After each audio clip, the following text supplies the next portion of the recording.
Welcome back, guys. So tonight we're gonna be tying up a little balanced leech for you guys. Give you a little idea here. Something of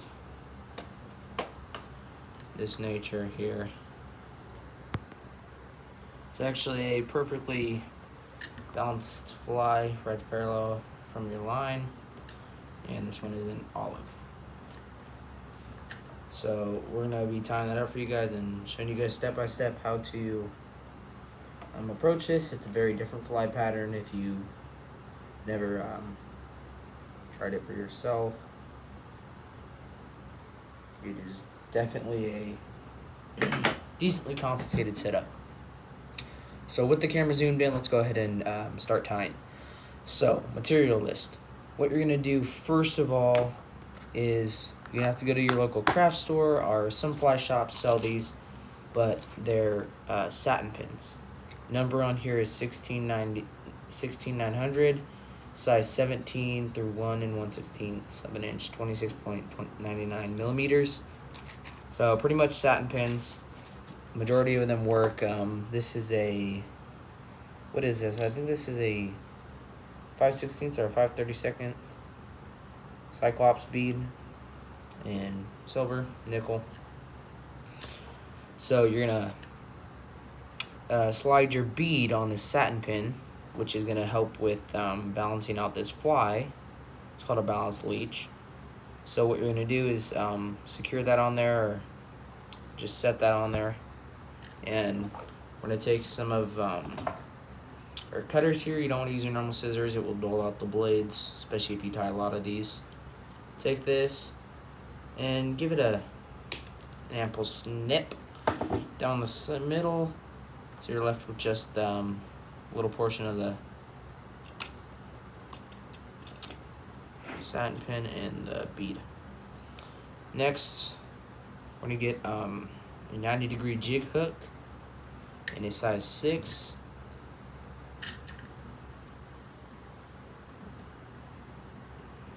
Fastened in the vise. Lay this straight, just like that. So, like I said, we're gonna be tying olive. So what we're gonna be using here is some 140 denier and olive. Start our thread on the hook here.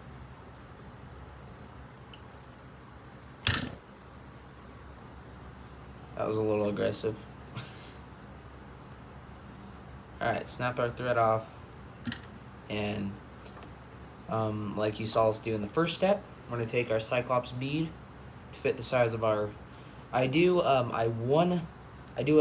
bead size up from a normal size hook, and you just got to make sure to remember that the satin pins are, or the heads on the satin pins are pretty small, but majority of the bead sizes fit on here.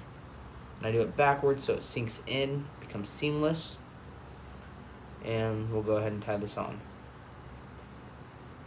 So what I'll do is I'll do a couple wraps like this. I'll straighten it out, and then overall you want to, the balance factor to this is 2 beads will fit on here. So 2 beads in length, and that is what you want. So just imagine putting 2 more beads on there, and that will give you your desired length and balance. And come up here and tighten this down. Take the thread all the way to the bead, fill in this gap, and then tightly secure this down. Then when you get back here, you need to be careful, because where we snip this pin off, it's a little sharp, tends to catch on your thread, so lay down a little loosely till you get something over it, and then you could start really cranking down, making sure that's all in there snug. And then we're gonna do our tail. So Tail's just gonna be some olive marabou. Just gonna take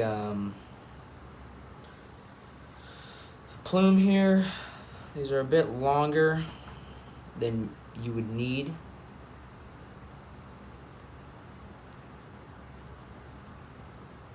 I'm gonna sit here and pinch this all together though. And we don't want too bulky of a tail. Kind of just want that end piece. And we're gonna make it as long as everything combined. And we're gonna secure that down. What that does is it gives this fly a lot of motion, and also being that bead being so heavy in the front, it will kind of counterbalance the fly a little. Then we're gonna snip that with a little bit of room just to fill in that gap from covering over that pin. The diameter of the pin is a lot larger than our bare tail tie-in. So what we'll do is just flatten this all out and then create a dubbing loop. So now that we got our nice tail in there, what I also like to do is to hold it, and I kind of, oh, it's all right. Kind of like to run my finger down here and make this tail kind of curve like that, so it's not just straight, you know, it's a little wonky. So then what we'll do is tie in a dubbing loop. If you haven't done this before, it's super simple to do, and I'm going to show you right now. So what you do is take your pointer finger, you lay it down like you're pushing down a slingshot, and after practice you'll get this about right, but it doesn't really matter. I'd say bigger the loop, the safer you're going to be, but also you might waste a little bit of dubbing, which in my case does not matter to me as long as I can finish the fly properly. But in your case, just go for kind of 2.5 hook shanks long as a loop. Then we're going to throw a little half hitch in here and set our thread on our holder and continue this fly with this dubbing loop. The other thing you're going to need is some dub. I got some Senyo's fusion dub. You can also use dub of your choice, but we're going to make this leech, and we're going to make it pretty sparse. The reason for that being is it's a balanced leech, and if you have too much bulk or something clumps up too much, it can weight down that fly and totally throw it off balance. So you can make it big. I mean, I don't think it'd make a huge difference, sparse or big, but for sake of balance, you want it to kind of flow and be a little bit sparse. So what we're going to do is leave this there. I like to get some dub out prior. And literally, I mean, try to go as sparse as you can, but still making a fairly good looking fly, if you know what I mean.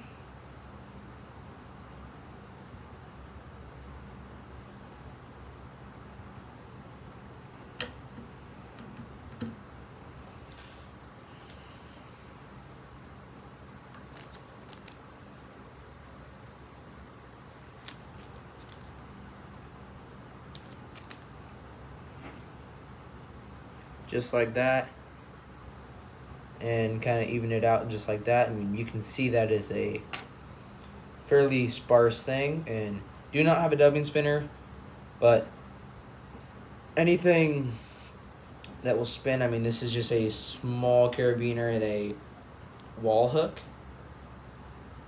Anything that will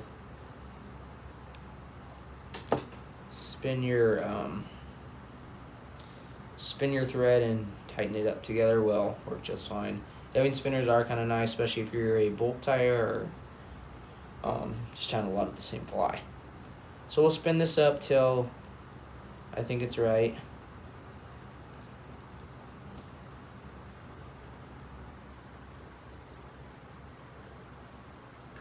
And then we're gonna pick it out with a brush and where is my brush? There it is.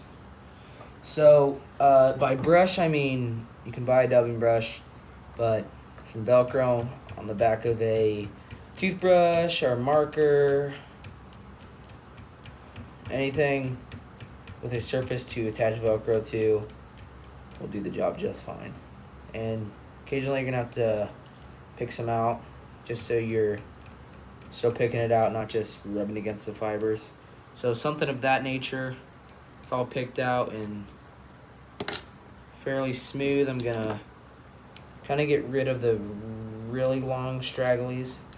This fusion dub has quite a few long fibers, so we're gonna cut those down prior. And then we're just gonna take our hackle pliers and get it around this end of the dubbing loop, take it off there, and we're gonna go ahead and start wrapping up.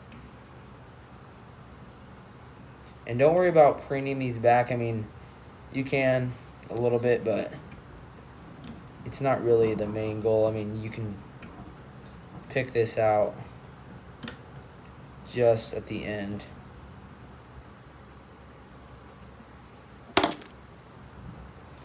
And then working around this eyelet. And then getting this pin up. And then wrapping this stuff. Make sure you're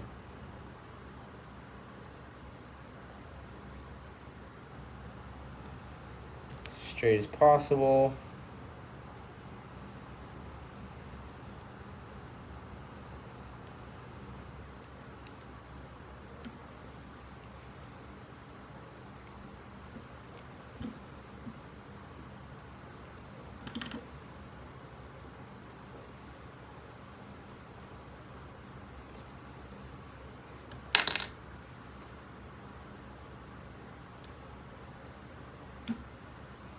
Take that like that.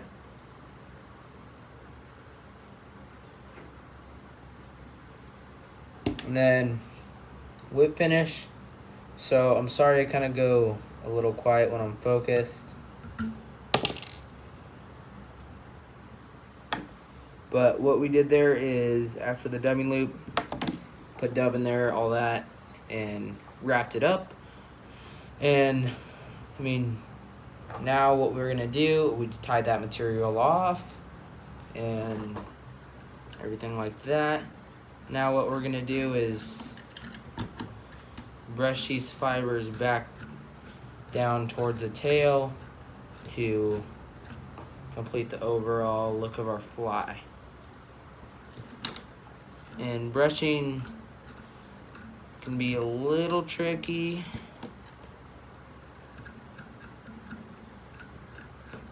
You're just trying to get all those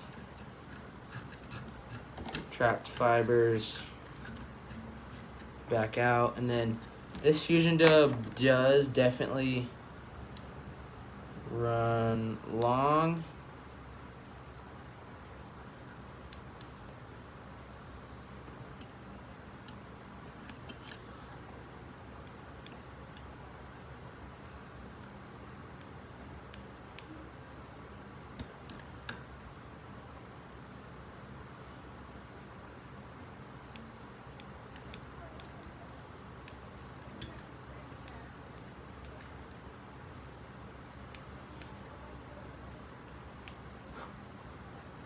Just like that. Perfect size 6 leech. Beautiful big balanced leech, and that will slim down a lot in water.